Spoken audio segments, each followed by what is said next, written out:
Steve here. And Larson. And welcome back to Going In Raw News Brief. Let's keep it brief today, Larson. Yeah, I'm going to get you out of here a decent hour because it's Lacey's birthday. Happy birthday. Oh, it's my wife's birthday. Happy birthday, Lace. She's super old. She's like 40 years old now. Still younger than us. Wow, that's totally true. Anyways, I'm just joking with her. She likes when we rib each other. Anyways, what's in the news, man? It's in the news. People get fired. Oh, Lord. Yeah, not good. So, of course, yesterday we heard the WWE had, I guess, promoted Bruce Pritchard to executive director of SmackDown, which, of course, meant Eric Bischoff. Out the door. So Sports Illustrated has some additional details on the move, saying, quote, WWE's decision to release Eric Bischoff took place on Monday night. Multiple sources have told Sports Illustrated.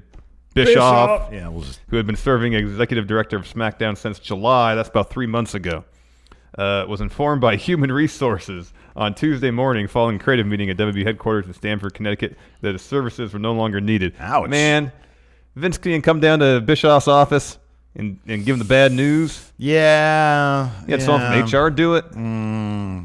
Dude move cross country, basically, from Wyoming. Yeah. I don't know what's worse. I don't know what's worse. Yeah, you'd probably want Vince to do it. Or Triple H or someone like on that tier. You wouldn't want some middle manager at HR to come and do it. Even we got laid off, didn't we? Have like our manager or something? We had like somebody there with us, right? Was the dude who went to prison? Was he on the call? No, he wasn't on the call. No. All right. No, man, that dude's locked up. Yeah, 4 months, I think. It comes around, goes around. Anyways, Sports Illustrated also confirms that Bischoff pretty much wasn't doing much. Quote, Bischoff was never given creative authority on SmackDown. He was originally intended to oversee creative, but multiple sources confirmed that his directive was largely to observe. He was the new Wrestling Observer. Bischoff's 4-month run working for Vince McMahon will be marked by his failure to assimilate into the corporate structure of the company, though his dismissal is not a complete loss for WWE. His dismissal is not a complete loss for WWE. What does that mean? I think he's trying to put forth a fancy way of saying that he wasn't important to the company. Yeah. No, it is. Yeah, it's not a complete. He wasn't doing anything. It's not. Apparently. It's not any loss. Apparently, he wasn't doing. I mean, I'm not trying to talk crap about Eric Bischoff. He just wasn't doing anything. He didn't seem to be doing anything. He wasn't doing anything. I mean, he got one guy a job who then promptly fell asleep on his first day in the writers' room. Yeah, that's awesome. That's great. Like, well, that was a rumor. Yeah, that was a rumor. That's right. So we talked about the Bischoff's release on non-news yesterday because given all we'd heard about what he was doing, which was not much apparently, it's not exactly surprising that WWE has moved on from him. No. It's just interesting how quickly the dominoes fell. I would imagine, man, I would just simply imagine, look, Bruce Pritchard knows the ins and outs of the WWE, how the environment works. Bischoff does not, and he never did. Nope. He was simply an on-air talent. He had his own way of doing things back in WCW. There was zero thought that, I mean, look, I was cautiously optimistic. Hey, maybe he can bring some ideas to the table. Maybe he'll be more open to suggestion from guys like Triple H, Stephanie, and Bruce Pritchard. Maybe he'll be open to that kind of stuff. He had some, even in some interviews, he had some interesting things to say about how you approach the rosters, after a draft is to go down. Strictly separate rosters. Yeah. So, but, man, between everything in the locker room seemingly being different now than it was 20 years ago, the corporate structure is different, everything's different. The odds were against him. Yes. The odds were so stacked against him. Totally. And then, if he was not following the product whatsoever, not used to the current corporate structure, it's an uphill battle, man. See, it's kind of crazy. Dana Warrior has lasted longer than Eric Bischoff. Would have thought that was the case. Yeah. I certainly would not have, sorry. Yeah. In other news, we've been hearing talk and rumors for a while about WWE expanding their global localization product. Global localization. Over to Japan. Yeah, if you remember, Triple H had that presentation. He had a map. He had a map and a bunch of yellow string all over the place. And into various territories. Yeah.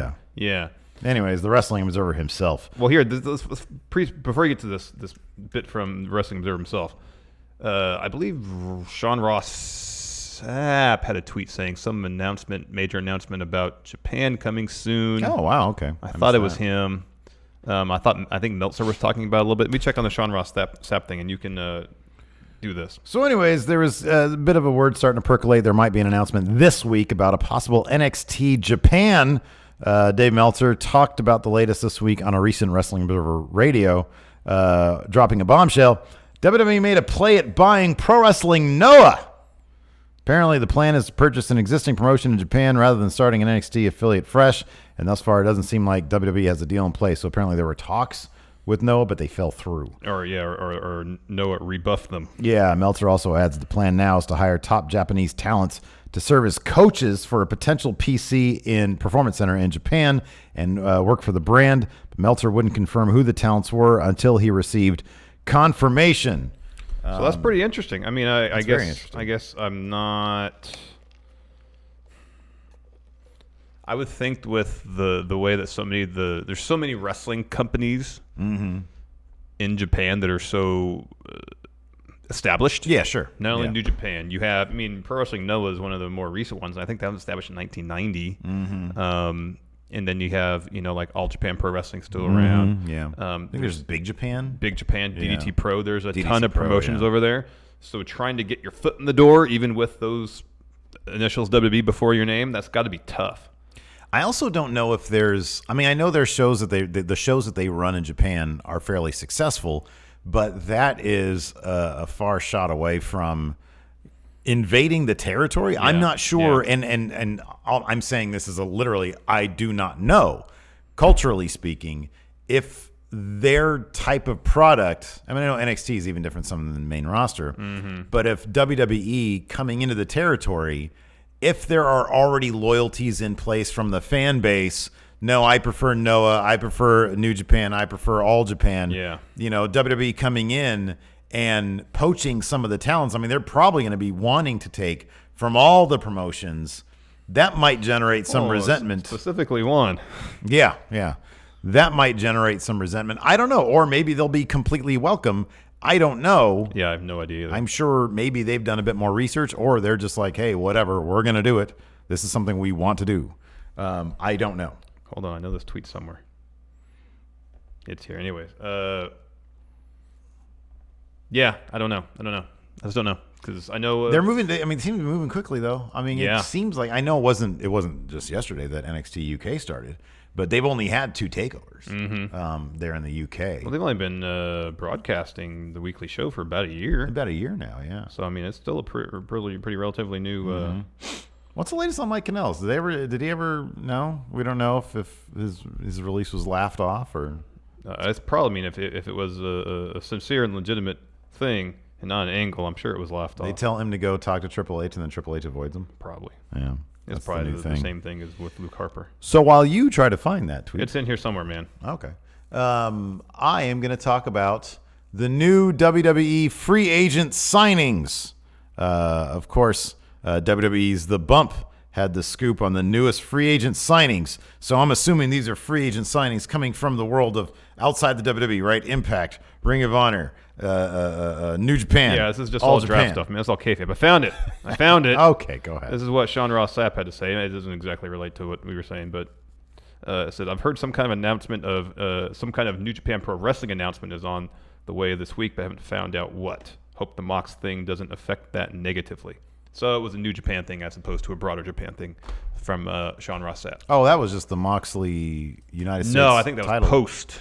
Oh. That tweet was post. Oh, okay. Well, that doesn't have anything to do with WWE either. No. Okay. All right. I just remember him tweeting something about Japanese wrestling. I couldn't remember the exact okay. context. So it was unrelated to WWE thing. I just want to make sure before I said it, it was actually. Oh, yeah. Actually, I should have made sure what the tweet was before I said it. But, things are ping-ponging around here in my old brain. That neither of us are getting younger, man. No. So sometimes when things are ping-ponging around, the correct connections aren't always made. Pew, pew, pew, pew, pew. So I think something, I'll say it. Why not? And then I go back and check, and then I just wasn't right. Retract it. Just a mess. Just retract. Absolute mess. Anyways, free agent signings. Who were they? No Way Raw got No Way Jose. Mojo Rawley, who claimed to have been comped $50,000 in various goods and services while in Vegas. Yeah, they're in Vegas. And he said, Zach Wright, he says, treat people right, act humble, make friends, and the world is your oyster. He says, meanwhile, Zack Ryder got $50 in, I don't know, something crappy. He says, watch us do battle on main event this week. Anyways, that's pretty great. That's a great advertisement for main event. Yeah.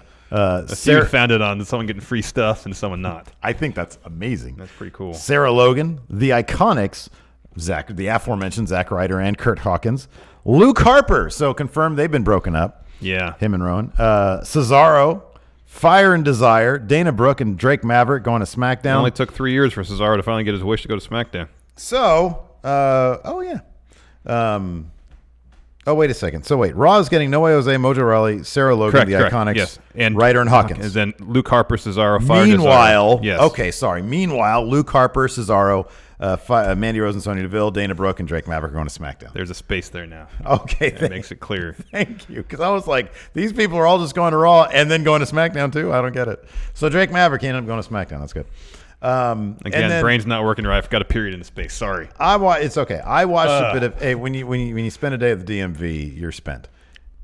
Backstage, WWE Backstage. First episode debuted last night, and it was fine. It was cool. A lot of people really liked it. There was a very funny Seth Rollins comedic therapist. I saw that video on Twitter. I didn't actually watch it, which though. I thought content wise could have been funnier, but the lady performing it as a therapist, sort of fawning over Seth Rollins, and Seth Rollins' reactions to it, I thought were very funny. Yeah. That was good stuff. Maybe it'll be an ongoing skit. I don't know.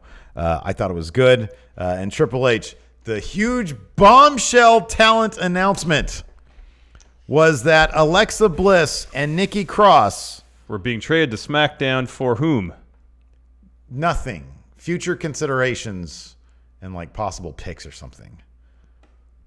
There is no evidence to suggest that the draft is so legitimate that the other side will be stockpiling picks. They don't even have a draft every year. No, they're arbitrary. It's when ratings are down. Or in this case, when they have a huge TV deal and they need to separate the rosters. That's insulting. It's for nothing. It's insulting the intelligence of the reviewers. It's for nothing. And you know what's funny about it? You know what's hilarious about this?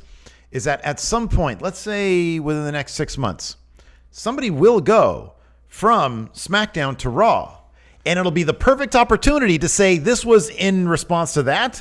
And they won't use it. Probably, yeah. They'll never refer to this again, even though there will be ample opportunity to just throw it in there. People are going to be like, wait, why did this person go to Raw? I thought he was a SmackDown star. They won't explain it. They won't. And they could because they have this, but they won't. They'll never talk about this again. No, never talk about it again. Ever. Like I said, insulting the intelligence of their viewers. Why? Unless, I mean, maybe they do. Maybe this is a way to get Bray back there, like after Crown Jewel. Oh, retroactively, kind of, huh? Maybe they do have something in mind. I highly doubt it. Yeah, man, we were all hoping. Oh, Cesaro going to NXT UK, maybe just to NXT. Bray, Kevin Owens to SmackDown, where he wants to go. No. Alexa Bliss and Nikki Cross, who were chosen separately by USA, making them look stupid. Yeah, they wasted a whole pick on that, and I know. They could have picked them together and then had a whole other draft pick. Draft was a mess. It was. From the moment we found out within 4 picks that they literally leaked the draft order. They leaked it all. It was a disaster. Or, sorry, not leaked. Published it all. Inadvertently in order. And you have USA taking a tag team. But instead of taking them together, they used 2 picks. Is Fox sitting there thinking, who are we doing business with? Is this all like a kayfabe attempt to make the USA Network look kind of silly? Well, Fox looks silly for doing business with WWE at this point. That's true. He's sitting there. Because like Fox now is like, oh, we got Alexa Bliss and Nikki Cross for nothing. Ha ha, suckers. Yeah. You're just a bunch of con men. That's all they are. I don't know. AEW and NXT are I'm excited about AEW for sure. NXT as well. Let's do an AEW preview, Steve. Okay. What are you rolling your eyes at me for? Sorry, you didn't see that. Chris Jericho defends his world championship against Darby Allen in a Philadelphia street fight. You know what I found out? According to Twitter anyways, unsanctioned matches, which, is this unsanctioned or no? Street fight. This is sanctioned. Well, apparently unsanctioned matches do not affect the win-loss record because they're unsanctioned. Yeah. Because they use logic over there at AEW. They do. Anyways, continue. You can read this one. The goal of... Oh, by the way, here's a knock on AEW. Oh my God, their previews are ridiculously long. Well, they're meant to peruse if you're anticipating the show, not for us to read. So we chop aloud. We chop these way down. We condense them, that's for sure. We chop these way down. The goal of every professional wrestler in all elite wrestling is to become a champion, or le champion, as Chris Jericho has come to call himself as of late. Enter Darby Allen. Darby may not have, quote, seen and done it all, as Jericho may say, but he has youth and hunger and a relentless desire that rivals what experience has taught the AEW World Champion. At this point in his career, is Jericho as willing to get grimy and gritty with Darby? We shall see. And to the victor of this waits Cody and his world title challenge set for the Full Gear pay-per-view event on November 9th. What? You're antsy over there. What? I like this. This is in Philadelphia, so they put gritty. They capitalized gritty. That's good. Mascot for the Flyers. Good. That's good. Attention to detail there from the fine folks over at All Elite Wrestling. I bet Cody wrote this thing. Maybe. Rest assured, this EVP will have his eyes on Jericho and Darby on Wednesday night. That's going to be a killer match. Electric voice phenomena. Killer match. AEW Women's World Championship. Riho defends versus Dr. Britt Baker, DMD. These two women are coming off a tag team victory last week that left Britt Baker with a black eye, and now will collide in the historic first ever Women's World Championship defense. Riho having the experience edge is pretty much the case with every match she steps into, given she has been going strong since 9 years old. But as with Darby in the men's world title match, Britt is hungry to prove herself the dominant woman in the division. See, these truncated previews are so much more palatable. Well, because we have to read them. If we were just sitting here reading on the phone, it wouldn't be a deal. Yeah, but like if I was sitting in a chair for an hour at the DMV, I was like, oh, I know what's going on in AEW tonight. There's so much more information you can get. AEW World Tag Team Title Tournament quarterfinal match. SCU versus the Best Friends. At first, it was not clear which two members of SCU would enter into this tournament, but Scorpio Sky recused himself. We've already seen one major upset with Private Party defeating the Young Bucks in Boston. Is there one more in store for the Fanatics in Philadelphia? Down, you mentioned Best Friends on the actual thing. Yeah, that's okay. You don't need to. I know who they are. You know who they are. AEW World Tag Team Title Tournament quarterfinal match. Jurassic Express as Luchasaurus and Jungle Boy versus Lucha Brothers as Pentagon Jr. and Phoenix. And speaking of Private Party, the winner of this bout will move on to face them in the semifinals, but will not be an easy road to get there. Pentagon Jr. and Phoenix have fought them all, defeated them all, and won the championships to prove it. So this match right here needs to be the coming out party for Jurassic Express to cement their names in the tag team ranks. That's going to be a killer match. I mean, all these matches are going to be great. Might open the show. Can you imagine if they pulled off another upset like we saw at Private Party? Oh, boy. It'd be something else, man. That crowd will go insane. Yeah. Next, more tag team action. Except this is not part of the tournament, no. No, this is just randos thrown together. Kenny Omega. No, all storyline motivated. Kenny Omega and Hangman Adam Page versus Pac and Jon Moxley. It has been clear for several weeks, essentially since All Out, that the members of the Elite are not on the same page. That makes this tag team clash very intriguing, as the two members of the Elite have an opportunity to face their demons at the same time. Of course, there's the question of just what will happen if Pac and Mox are the ones with their hands raised. Will it send Omega and Page further down the spiral, or will it be a wake-up call for each man to rally? Interesting. Let's do NXT preview. Tommaso Ciampa returns to action against Angel Garza. I even cut this one down. These were only like 3 sentences. Former NXT champion Tommaso Ciampa makes his long-awaited return to the ring tonight on NXT when the Black Heart goes 1-on-1 with Angel Garza. No backstory. You don't need any more. All it said, you know what? Here's the thing. Their backstory is so stupid. It's during an interview. Angel Garza comes up and is rude. I watched NXT last week. Exactly. So you don't need any more backstory. Anyways, do the Pete Dunne one. All right. Pete Dunne looks for payback against Damian Priest. No, say it right. Damian Priest. Thank you. Pete Dunne stood tall against Danny Burch during NXT's live 2-hour premiere on NXT, but soon found out that he was in the crosshairs of the Archer of Infamy. Damian Priest leveled the bruiserweight, but tonight Dunne will be out for payback when the two clash inside the ring. Hey, Punishment, you want a donut? I shouldn't.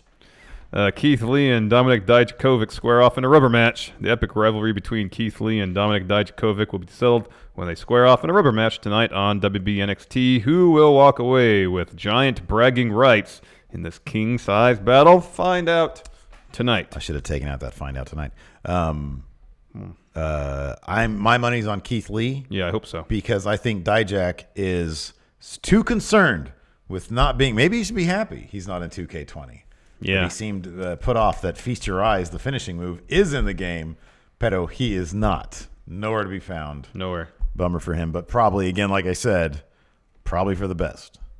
And finally, Tegan Knox returns to NXT. The girl with the shiniest wizard is back. How will the Welsh superstar fare in her return to the ring? Find out tonight at 8/7 Central on USA Network. I'm assuming she's coming back without the UK women's title.